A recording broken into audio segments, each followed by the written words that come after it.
Togo's adoption of a new way of governance that translates into what is permissible by the constitution is a political milestone for some, but not so much for others.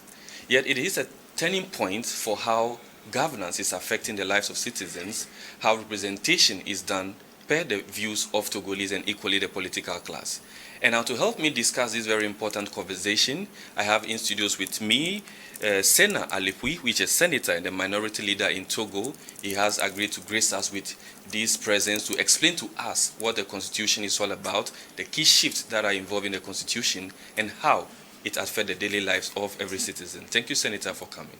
Thank you very much, Jerry. I'm very happy to be here at New World TV so that we can discuss about the new Constitution and how it will impact citizens' life and how it will impact also the governance in the country. Thank you very much. So definitely I and my viewers would want to know what are some of the key shifts or changes, if I can use, in the new constitution that we have or the way of governance that we have in Togo? Well, what is really changing, the major shift with this new constitution is that we've reduced the powers of the President of the Republic, and we shifted from a presidential system to a parliamentary system, where the MPs, the members of the parliaments, have increased powers so that they can monitor what the government is doing increasingly, and can improve the governance in the country. It will also improve proximity, with the increased proximity with the populations, because now it's not a man that is governing the country, it's a majority in parliament that is ruling the country, and each member of the parliament belongs to a part of the country. So if there are no results in the specific regions where the MPs come from, that MP might not be re-elected, and it could affect the majority, the current majority. Okay. So that will force the MPs to work more. But your question wasn't that detailed. You were just asking me what was the key shift, and I will tell you that it's a switch from the presidential system to the parliamentary system, where most of the powers are shifting from the President of the Republic to the Parliament now. You did speak about if there's elected representatives, I'm going to use the term that way, to refine the MPs, the senators and all that. Now, what is the role, or what is going to be the role of the Senate in the new parliamentary system? Well, the role of the Senate in the new parliamentary system is, first of all, the Senate is the second chamber of the parliament. We have a parliament that has two chambers. The upper house. Yeah, the upper house. So we have the National Assembly on one side, and we have the Senate. So the Senate is the second chamber, and its role is really to review the work that was done by the National Assembly. Okay. We basically do the same job. We can amend it, and if we decide that we want to amend that work, then we will have a mixed commission that will sit, composed of MPs and senators, to agree on what's best for the country, and then it goes back to the parliament, and then it's adopted, and it comes into effect. So it's not like a double review, but it's a double check of the work that is being done, and you note that there are less senators than MPs. Sure. Most of them are very experienced. You have diplomats, you have former prime ministers, you have former ministers. Like myself, I used to be vice president of deputy speaker of the parliament. So it's experienced people that are in the Senate right now. And the Senate is composed of 2/3 of elected senators, and 1/3 are appointed by the president of the Council of the Republic. Okay. So the role really is to improve the governance by reviewing the work that is being done by the National Assembly, and assist the National Assembly in its duties. And before we continue, so that it can become interesting for people, because I may refer to some articles, I would like to tell you that the new constitution is available on my website at www.alipui.com. At the very bottom, you have the new constitution in French. We've translated it in English, in Portuguese, and in Arabic, so everybody can follow. So in terms of functions and powers of the Parliament, you can refer yourself to Article 16, which says that the National Assembly exercises the legislative function as its main activity. It alone controls the action of the government.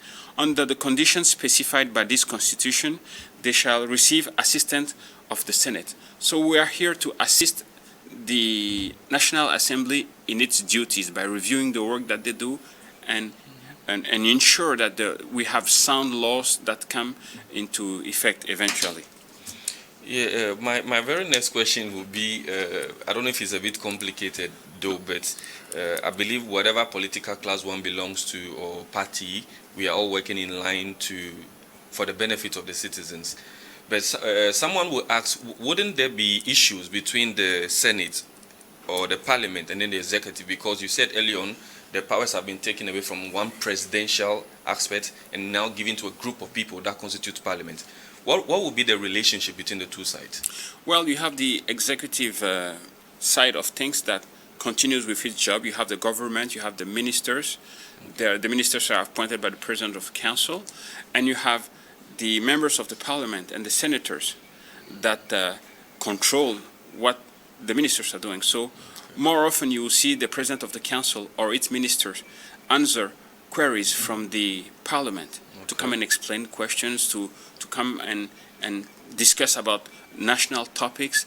And there's increased accountability with the new parliamentary system because the MPs are the one and the parliamentarians are the one that carry most of the power, and everybody else is accountable to them. And they are accountable to the people. So as I was telling you before, there is increased proximity with the population. I come from, I used to be elected in Anye and Atakpame. I'm MP of that region. I'm in the parliament. If a project that has to be executed by the government is not executed, I have the right with my colleagues to have the minister in charge of that specific project to come and explain to us why we have delays, what's not working, and what should be done. Because if the project is not moving forward, I won't be re-elected eventually. It's not like a president of the republic. You go around the country, you say, I'm the best man of the country, you're elected, see you in the next 5 years. Whether you do the project in Atakpame or not, there is no impact. You just work in areas where you have a large population and just say, hey, it's one person election. If I can win in Lomé, I can win in Kara, and I can win in large cities, that's it. I don't need to care about smaller areas. Well, with a parliamentary system, because each of the MPs carries a portion of the power from the people directly and are directly accountable to them, because the election is direct, they have to ensure that the government is doing his job. You may be from the same political party. You can leave projects from your region not be executed because it will have a direct impact on you. So it's increased accountability for the MPs, increased accountability for the ministers and the government as a whole as well. Just off the top of the question, someone will say usually things are more presentable in a paper form or in a document form. Yes. But realistically, how would that interpret? Early on when we came on the other program, I did mention the fact where probably in Ghana we have the right to information where you could go to a ministry and probably ask questions. Mm-hmm. Now it brings me to my very next question. The new system, does it bring the citizens closer to decision making, or in some extent it will widen the gap between those in authority and the people? No, it narrows the gap instead. Okay. It's increased proximity because basically every MP goes back to his constituency sure. For all kind of reasons, to see the citizens, for traditional activities, for official activities. So MPs are, most of them even sometimes have a second house or live in their constituencies. Okay. So they are in front of the problems and they live with the population. So when they are in Lomé in the parliament, they are there to be the voice of the people. And that's why we supported the parliamentary regime. Some people are saying, yes, you supported the parliamentary regime, now it's going to enable somebody to stay into power forever. We say, no. That's not what's at stake. What's at stake is that now a majority is going to be in power. So if your party doesn't have the majority, you have to collaborate with other parties to form a coalition, and that coalition could rule the country. So basically, a parliamentary system will foster collaboration over competition between parties, a bit like with the municipal elections. We went to the competition, now the competition is over, but now we need a dialogue. We need to cooperate to decide who's going to be the mayor, who's going to be the deputy mayor, and how we're going to split the positions. So this system will foster cooperation and collaboration between the political parties, and it's a system that is that will force the political parties to be professional political parties. You can't continue just having a party revolving around a leader, and when the leader passes away, then that's the end of the political party. Now the party has to revolve around a vision, a program, and leaders from different regions, because the party has to be rooted in different constituencies in the country, so that you can even hope to get majority. It's not about you being the superhero, the great man that will save the country. It's now about we, about the community. How do we build the country together? So those are the reasons why we voted. Although we were from the opposition, we voted for that regime, and we are defending it, explaining it, so that people don't focus too much on personal cases. They look at what system they have, and that they make the system work for them to improve their quality of life. There is this question that, well, even from the topic itself, it says what changes would come. Now, we've gotten a little bit of explanation in terms of what the Senate is expected to do, the representation, the MPs, and what they are supposed to carry, I mean, the benefit for their constituencies and all that. Will it be too soon to say that some people feel the change in the constitution or the new system is not actually yielding anything to them? What change would you tell them, for example, that with the new constitution, their daily lives can improve and they can actually feel it? Basically, what is changing now, people don't feel it yet. Okay. Because we were coming from a presidential system where the president is above everybody. Okay. The new system in which we are is the opposite way around. The ministers and the MPs serve the population, and the power has gone back to the population, to the people of the country, because now by voting for your MP, you are choosing who's going to be the equivalent of the prime minister, or who will hold the powers of the former president through the majority system. So the MP that you're electing is the one who's going to determine who's going to be president. So that proximity that you have with your MP is increasing your powers, because you have a personal problem, or there's a problem in your village or in your community. You see your municipal councillor, you have your MP that is very close to you. You talk to him. If he does nothing about it, well, when comes time for elections, you know what to do. So what we need to do so that the parliamentary system works well is that we have to improve the electoral processes that we have in place, so that the elections are free and fair, and that the residual irregularities that we notice from time to time, which are part of growing pains related to being in a democratic system, gradually dwindles, and we don't see them over the upcoming elections. And that's a joint work that we have to do between politicians, the population, and there has to be dialogue and collaboration between the political parties. So to conclude on that, this increased proximity will foster more cooperation between the citizens and the MPs, between the MPs and the government, because the MPs can go and see a minister and follow up and make sure that what needs to be done, it's done. Now it's over with. We have a wonderful multi-year program, and that nobody's accountable for it. The president says that that's how Togo is going to become paradise. And after 4 or 5 years, Togo has not turned into paradise, and we'll all be looking at each other and say, oh, it's nobody's fault. The president can't do everything by himself. Well, the ministers are waiting for instructions, and the MPs don't have much power over the government. Sure. Now, power has returned to the people. But if people don't understand that, and instead of voting when it's time to vote, they stay home, or they rather go and waste their time demonstrating, it will lead nowhere. It's like you have power to change your life, but you decide not to use it. You stay home, you complain, and then nobody's going to come and to save us. We have to save ourselves, and let's use the tools that we have. And the constitution that we have is not a perfect constitution, but it's a tool that we have, and the power balance is more favorable to the people than to the elite or to the government. So let's use that to change people's life in Togo and to improve things.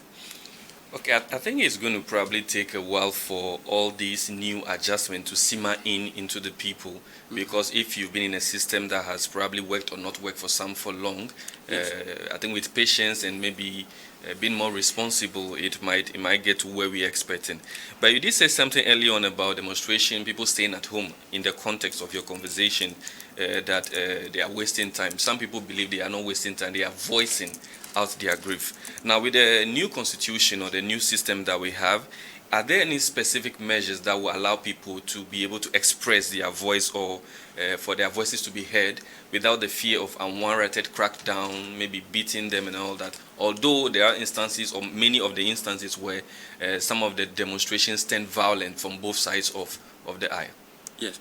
So what I failed to do at the beginning of of our show is to talk about the structure. So the structure of the new constitution that you will be able to see again on my website or sure. whatever has 6 titles and an appendix. And the appendix title is Statutory Declaration of the Fundamental Rights and Duties of People and Citizens. And you have about 25 articles specifically designed to ensure that people's rights are protected. In section 1, that is right, I will invite you to read article 1, for instance. The dignity of human person is inviolable. It's the foundation of inalienable and imprescriptible human rights that public authorities are obliged to respect and protect. The right of every person to life, that's article 2. So you have a couple of articles that guarantee freedom of speech, freedom to demonstrate, the right to be protected, different types of rights. So now that's on the paper. The mentality, the mindset that we'll have will determine how compliant reality will be to this text. And that's where we come into play. We have to educate the population, not just say we changed constitution. Some will say it's good, some will say it's bad, some will say let's demonstrate and just bring everything down. We say no. Take time to read the new constitution. If there are some articles that you feel that were not well written, or you feel that there are some articles that are missing that should be there to protect your rights, my phone number is 228-90-39-42-47. Send me a WhatsApp message. We are lawmakers. We'll look into your query and see if it makes sense, if it's worth fighting for, or we will even discuss it with you. It's not saying that the Constitution was adopted and promulgated by President Faure Gnassingbé on May 6th, and that's it, that's over. We're stuck with it, it can't change, it can't move. Things can be adjusted over time. The previous Constitution that we had with the Fourth Republic was amended 3 or 4 times over time. So could this one be. So let's stop arguing about whether we should go back to the old constitution or another constitution that will be the Sixth Republic. Let's work with what we have, see how we can improve it, or let's see how we can make this work for us, whether you are the ruling party, whether you are the opposition, and let's make this constitution work for the people it was designed for, and not focus just on the case of one person or two people. I think that will not be fruitful for the country. Okay. So thank you very much for the submissions you've made. Very good points. Some will agree or not agree. Like I said earlier on, maybe the adoption of the Constitution it's a political milestone for some, but not for some. So before we go on with the rest of the conversation, we are taking a quick break. We'll be right back. Just before the break, Okay. I just wanted to add that Article 9 of the appendix says guarantees freedom of assembly and peaceful public demonstration. It's guaranteed in accordance with the law and regulations of the country. So with this new constitution, you can still demonstrate, providing that you just comply with the laws that we have in the country. Okay. Thank you. Thank you very much. I would ask my director, Pierrick Obanikwa, to put us on a short break. When we come back, we'll continue with the rest of the conversation.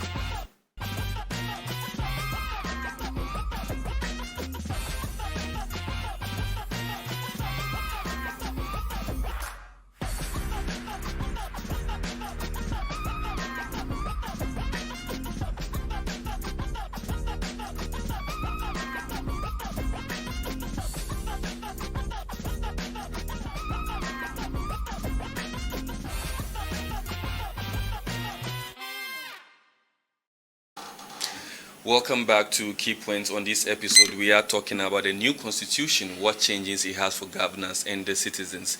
And the senator has been helping us to understand or give us more clarity on the constitution and a few twists and ups and downs about what is going on in the new system. Now, Senator, some critics will say that the constitutional reforms or power could be concentrated in one hand because in the former system or in the former parliamentary system, the president was the one heading almost everything, or he has the overall power, if I should say that way.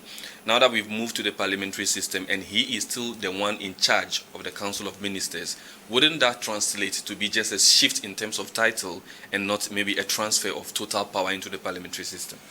Well, I really would like to agree with you. But even when you look at the structure of the document of the Constitution itself, the first institution that after the Title I, which talks about state and sovereignty, the first institution of Title II, Organization of Constituted Powers, Chapter 1, the first institution of our Constitution after the people, which sovereignty belongs to, after the people, it's the parliament. And as you know, the parliament has two chambers, the National Assembly and the Senate. So after the people, the most important institution in our constitution is the parliament. So we just have to take time to read and be and with goodwill look at things and say, okay, we maybe didn't like how this came, but what is it actually? And that's what I'm trying to do here, explain to you what the Constitution is. So after the Parliament itself, then you have the President of the Republic. Before now, we talk about the President of the Council. So now let's just go from number 1 to number 3. Number 1 being the people. Sovereignty belongs to the people. There are 8 million people in Togo. They are the one deciding who can run Togo, providing that they use their rights properly and that they collaborate with politicians to ensure that our elections are free and fair rather than staying home or just demonstrating. Yeah, you have to be engaged in the process, or the system will fail you. It's simple simplicity. You have a car. If you decide that you're not going to use the car and just walk to go to work, that's your decision. The car is there and it works, and you can make it work for you. It will improve your quality of life. So after the people, you have the Parliament, National Assembly, Senate. Then you have the President of the Republic, which is an honorific position, but that's still involved in political activities to some extent and guarantees the unity in the country. Then you have the government and the President of the Council. So the Parliament is 113. After the 8 million, you have 113 for the National Assembly and 61 for the Senate. That's 174, if I'm not wrong. Sure, that is it. So power goes from 8 million to 174. than to a government that is between 20 and 40. Generally, it's between 30 and 40, actually. And that's where you have the president of the council. That president of the council leads the government. And all of them are accountable to the 174 parliamentarians, which themselves are accountable to the 8 million citizens. So that's the architecture of the system. That's how it's designed. Now it's our duty to make it work that way. Stop worshipping one person or two person or treating ministers like gods, and then they forget that they are there to serve us. They start acting like, you can't touch me, you can't talk to me, you can't ask me anything. The system has changed. Now these guys are serving you. It's your duty to use your rights to question them, to question their policies, and to hold them accountable to their commitments, their promises, and to their deliverables. If they say they will do something, we're all going to be looking now, and we'll see. If you don't do it next election, we just make sure that we vote you out. Simple simplicity. So definitely, I mean, with the structure you've enumerated right now, I will be asking myself, if the people are the ones expected to have the much power, or the ones that the others are accountable to follow with Parliament, the President, and the Council and Government, there's the question that kept popping in my mind: who watches the watchman? In the sense that if the people give power to Parliament by electing the people that represent them, they in question also perform a number of functions. All those things are enshrined in the Constitution. But in the reality that people actually face, it seems the roles are being reversed. It's true you said early on that if we give too much pompousness to the ministers and staff, they tend to forget that they're actually serving the people. Now, what entities or institutions are there to ensure that the reforms that are being promulgated or that are being part of the Constitution, or what the MPs and the rest are supposed to do, how do we ensure that those things are being respected?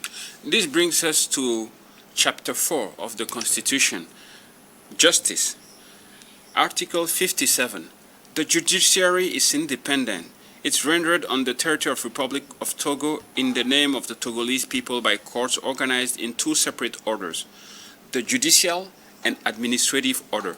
These courts are ordinary or specialized. So you have the Superior Council of the Judiciary, you have the Constitutional Court, and in Title 3 you also have the local authorities and traditional chieftaincy.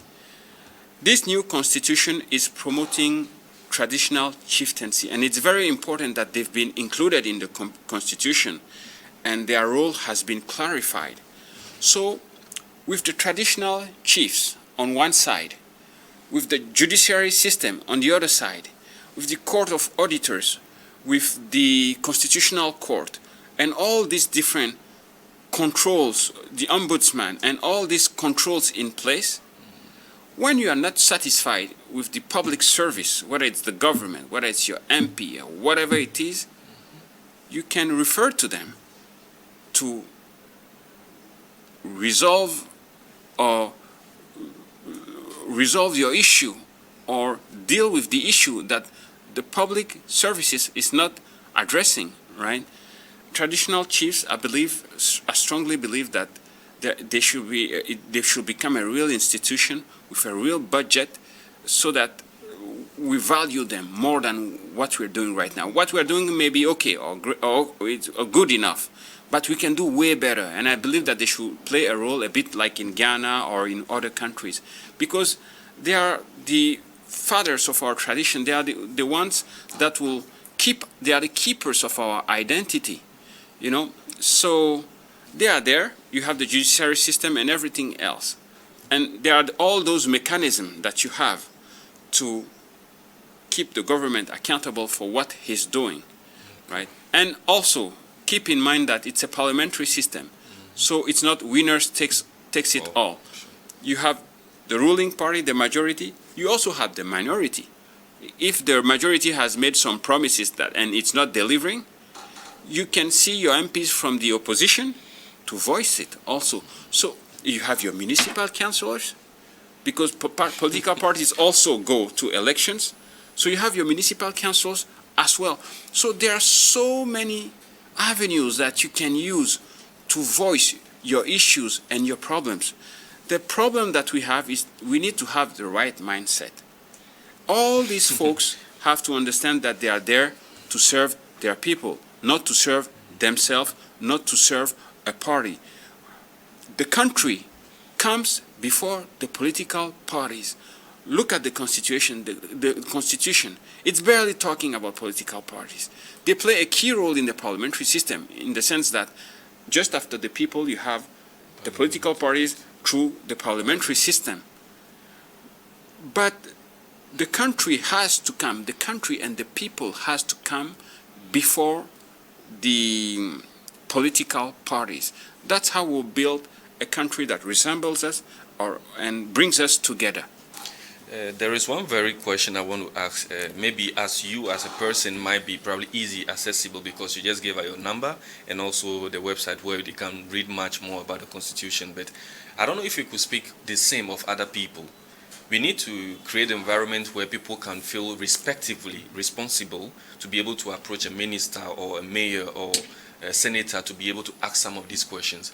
So maybe taking it from, as a senator, taking it from the perspective of those in the parliament, what maybe one or two ways do you think a citizen should be able to feel that free enough or confident enough to approach you, for example, and to be able to ask you questions to have clarification on some of these things?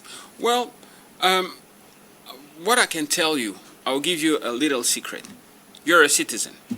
We have a new constitution that has increased your powers.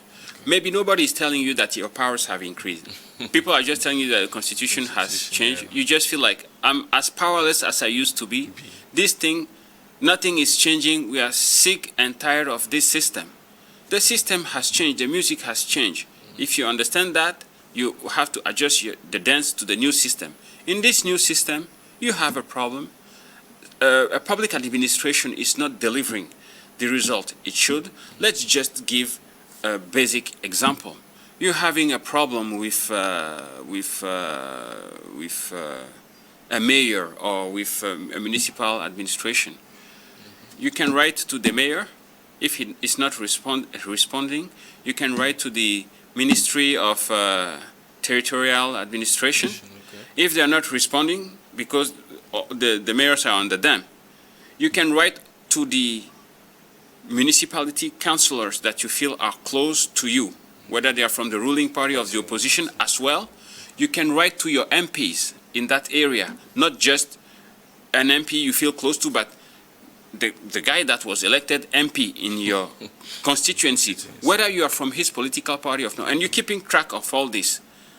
You write to them twice. When you write to them, you wait 1 week. They are not answering. You write a second letter. After 3 letters, you write to the next level. 1 letter, 2 letter, 3. It's a lot of letters, I know. It's annoying. But at one point, over the course of 1 month or 2 months, you have a track record of 15 or 20 letters that were sent to everybody. You can go to the radio to say, hey, we have this problem in Gulf 1. Okay. I've written to this guy. I've written to the minister. I've written to the municipal councillor. I've written to my MP. Nobody's answering. Nobody's doing anything about it. That will force them to listen to what's going on there and bring light to that area of our governance that is not working, and your problem may be solved. Rather than just staying home and saying, oh, these guys, they're just thieves, they're doing nothing but stealing, and when will God come and save us? Nobody is going to come and save us. We have to save ourselves. We have to make the system, whether we like it or not, we have to make it work for us. I would like to add that I respect much our youth. Some have expressed themselves a bit disrespectfully, still disrespectfully currently, because I saw some few videos that my staff showed me this morning. They just keep insulting people, thinking that will stop us from doing politics. We didn't come into politics to be praised. We came into politics to deliver results. We have a new constitution. I will invite them to read the constitution very carefully and see how it can work for them with the avenues that I've shown, rather than just demonstrating. There is no future in demonstrating. You have the right, according to Article 9 of the appendix, but you have to do it. It's much more work than just asking the person in charge to do his job and hold him accountable and shed some light on issues that are not addressed. I haven't read a full constitution yet, though, but I'm hoping that maybe if there could be an avenue where maybe, like you said earlier on, you don't just vote for one person, then you meet the person in the next 5 years. Some MPs or public office holders live in a constituency, others don't. So wouldn't there be a possibility where, as an individual initiative, just like sometimes every Saturday or first Saturday of the month or 2 months we do some cleanup exercise, Yes. for them to have, a sit-in or query session where the citizens or the community members could meet their MP, because in Ghana I know some constituencies Yes. they do. But I don't see the same thing here. I think it could be one of the many ways in which we can get that proximity you spoke about early on between the citizens and then the people that represent them.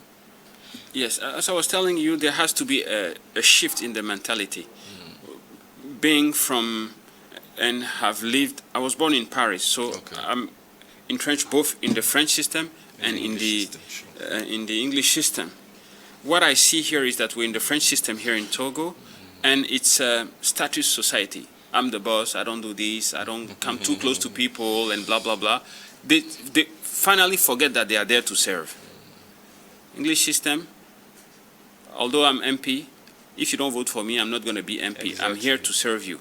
So this parliamentary regime, if we use it with the mindset that English people have, or even some of the French countries that work well also have, we will turn our elected representatives into into servants of the population.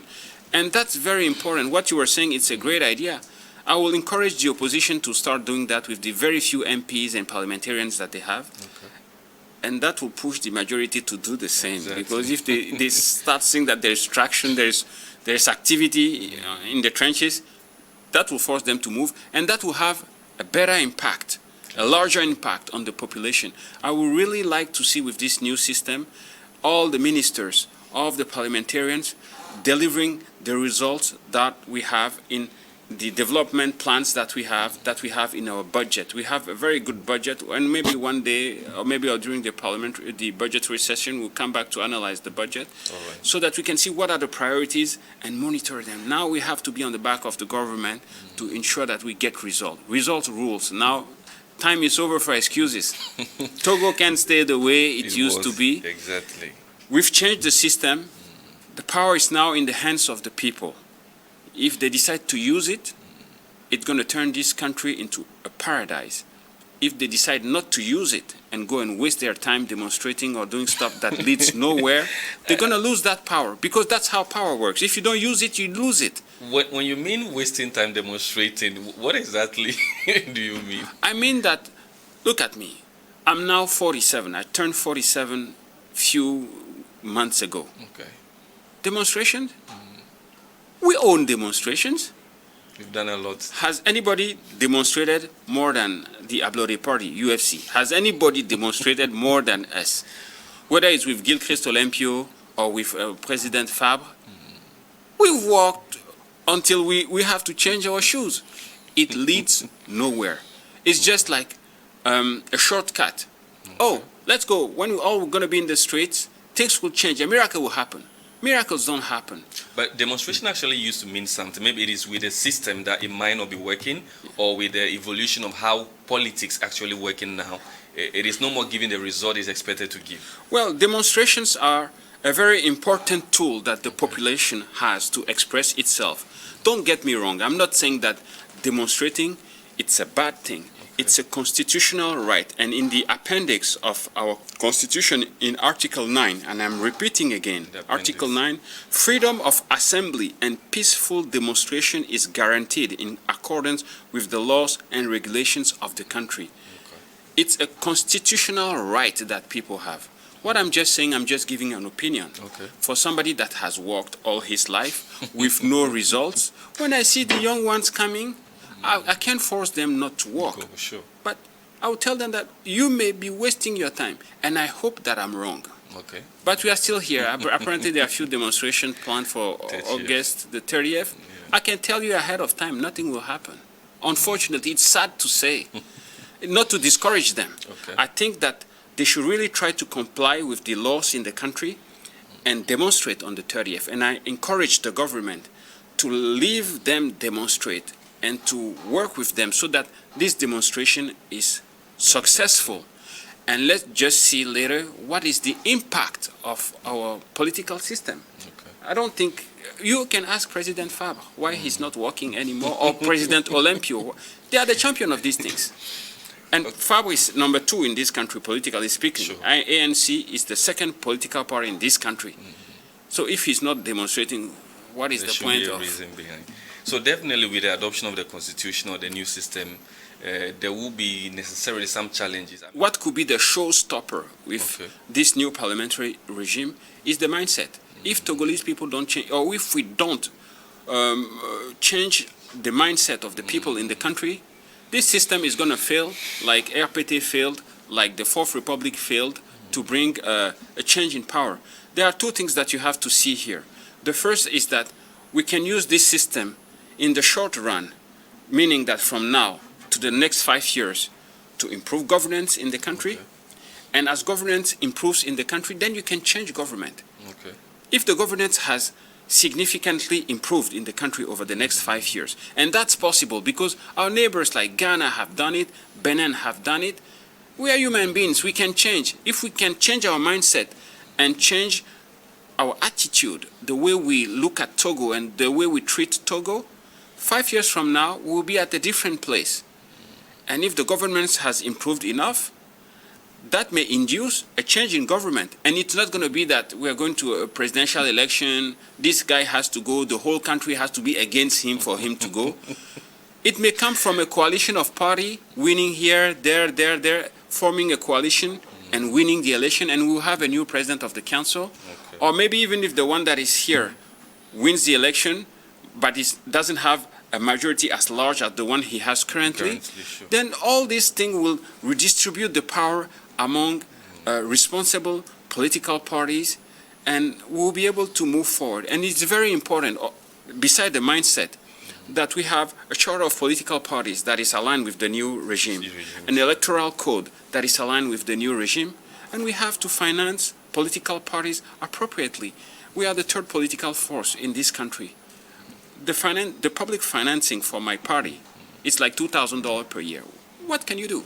You can go hunting with a table knife. Yeah. So we have to structure the political system and align it with we have to structure the political parties and align them with the political system. Or else it's like you have a very good car, but there's no air in the tires. You're not going to go anywhere. Or there's no engine. The political parties are the engine of the parliamentary regime, so nobody should be afraid to make political parties stronger. It's going to be good for democracy. It's going to make democracy healthier. And one last thing, we have turned the page now. We are in a new system. There are a lot of opponents to the regimes that are abroad. They are on the social net media making a lot of noise. I really like the government and everybody to think about it. This country belongs to everybody. People like, Ferdinand Aïté or Zaga Bambo and all these guys, we don't need them to be in France or other countries to say what they think. We need them to be in Togo. So we have to create the conditions for these guys to come back in Togo, guarantee their security. I'm thinking also of François Bocca and Kofi Yamnian and other guys, so that they can do politics in Togo. So the challenge is on us. We have to improve the situation faster and good, so that it's good enough, so that everybody can be in the country and nobody needs to be abroad. We will have an internet that works. We are just tired of internet not working. We can operate. Think of all these business people that are suffering from the slowdown of the internet for security reasons. On one side, I understand that the country has to be stable, but what is the point of being hungry or die of hunger because of stability? We need stability first. But let's work together and build a country that resembles and bring us together. That's the challenge. And I believe that if we use the parliamentary regime properly, we'll be able to build Togo so that it can become the goal of humanity, like Sylvanus Olympio and our forefathers have dreamed it. Diablo, the forefathers have dreamt it. So thank you very much. We are far behind time, but I just want you to give one very simple encouragement to the Togolese population, especially with understanding the new system, changing the mindset and moving forward so that we all get the Togo we want. First thing, read the Constitution. It's on my website, www.alipui.com. Once you've read the Constitution, tell us what you like about it. Tell us what you don't like about it so that we politicians can fix it. Let's work together to change our mindset in the country. This is a showstopper. It's just hindering us from progressing. And we see everybody moving forward but us. Let's change our mindset. Let's love one another, love one another, right? We are not here to fight or argue. Let's stop with the insults. It leads nowhere. Let's try to see how we can make this Constitution work for us. Like any tool, the way you use it may make it beneficial for you or not. And we would like everybody to come back. We would like the internet also to work in the country. It's critical. Internet is like electricity now. So that's I will end with that. We need internet. We need peace. We need freedom, and we need prosperity. So thank you very much for honoring the invitation. I've had Mr. Sena Alipui, who is a senator and minority leader in Togo, and we have discussed the topic, the new constitution, what changes for citizens and governance. So the key word is to go and read the constitutions. If you have any questions, you should be able to approach any public official, probably from your constituency or beyond, to be able to get better clarification. The demonstration, although enshrining the constitution, should be peaceful. If not, it wouldn't serve any particular purpose. So thank you for honoring the invitation once again. I'm very grateful that we've been able to touch on this very important topic. I'm hoping to get you next time to touch on the budget when it is out, and maybe other relevant topics to inform the population as well. Definitely, we are here to serve you, and anytime you call me, it's accountability. Exactly. We've been elected, we serve, and anytime you need us, we will come, if we are in the country. Thank you very much. Thank you. So this ends the episode for this week. You can watch us on YouTube at KEYPOINT playlist on New World TV. You can follow us every Tuesdays and Thursdays at 10:30 a.m. and 5:30 p.m. on New World News. Stay tuned next week. It's a bye.